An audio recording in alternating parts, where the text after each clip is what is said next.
नमस्कार, मैं साहुल पांडे और आप बने हुए हैं बिहार के साथ। पुष्पम प्रिया चौधरी जो कि लगातार अपने चुनावी प्रचार के दौरान जो है लोगों से मिल रही हैं, जनसंपर्क कर रही हैं, ट्विटर के जरिए, फेसबुक के जरिए वो लोगों को ये बातें भी बता रही हैं। और हाल में वो एक बार फिर से पटना पहुंची और अपनी सीट यानी कि जहां से वो खड़ी हो रही हैं, बांकीपुर की सीट, वहां के लोगों से उन्होंने मुलाकात किया। इस दौरान लोगों को वो जब संबोधित कर रही थी तो उन्होंने एक बहुत ही महत्वपूर्ण बात कही और वो बात थी कि जब अगर वो सीएम बन के एक अने मार्ग पहुंचेंगी तो सबसे पहला काम क्या करेंगी, और एक अने मार्ग का जो भवन होता है, जो मुख्यमंत्री का आवास होता है, उसको किस तरीके से वो जो है देखेंगी और किस तरीके से रखेंगे, इसके बारे में भी उन्होंने बताया है। जरा सुनिए पुष्पम प्रिया चौधरी को।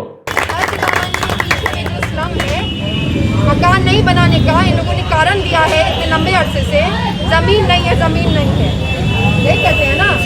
हज भवन के पीछे में जब मैं आई थी 1 साल पहले तो एक पुलिस के लिए बन रहा था, वो बन गया, लेकिन उसके बगल में जो आप लोग रहते हैं उनके लिए आज तक नहीं बना। मुझ में, आप में, लालू जी में, तेजस्वी जी में और नीतीश जी में क्या अंतर है? हम सब तो इंसान ही हैं, कोई अंतर नहीं है। अंतर बस है एक गिरी हुई सोच का। इस राज्य में जितने नेता हैं जो खुद को नेता कहते हैं, मैं उनको नकली नेता कहती हूँ, उन सबकी सोच गिरी हुई है। और मैंने असली लोकतंत्र देखा है। अगर किसी असली लोकतंत्र में ऐसा होता कि 40-50 साल से लोग किसी के बंगलों के पीछे में रहते हैं और उस बंगलों में रहने वाले लोग हमारे ही टैक्स के पैसे पे रहते हैं, तो क्रांति होगी रहती है। वो क्रांति मैं करने आई हूँ आप लोगों के लिए। और मुझे किसी से फर्क नहीं पड़ता, मुझे किसी से डर नहीं लगता। ये लोग सब एक ही तंत्र के हैं, सब, मीडिया भी। अगर ऐसा कहीं होता, ये किसका काम है पूछना? मीडिया का काम है। जो इन लोगों के लिए बैटिंग करते रहते हैं तो उनका काम है ना कि उसे जाके पूछे कि साहब आप खुद को गरीबों का मसीहा कहते हैं, तो आपके घर के पीछे स्लम कैसे है? लेकिन कोई नहीं पूछता और कोई पूछेगा भी नहीं, क्योंकि सब एक ही हैं। और ये जो तमाशा यहाँ पे चल रहा है, मैं उसको ख़त्म करने आई हूँ। मुझे किसी से डर नहीं लगता, मुझे बस एक ही काम करना है। पहला काम, उस स्लम में, उनके मकान के पीछे में जो स्लम है, उसमें जब मैं गई थी तो छोटी सी बच्ची थी, मुस्कान नाम है उसका। उसने मुझे बोला था कि उसको डॉक्टर बनना है, और उससे मैंने पूछा था कि मुझे उसके सामने में जो मंत्री जी का बंगला था, पूछा था कि आपको उसमें जाना है? उसने कहा था हाँ, मुझे वही करना है। चुनाव का जिस दिन रिजल्ट आएगा उसके अगले दिन उस बंगला में उसको लेके जाना है।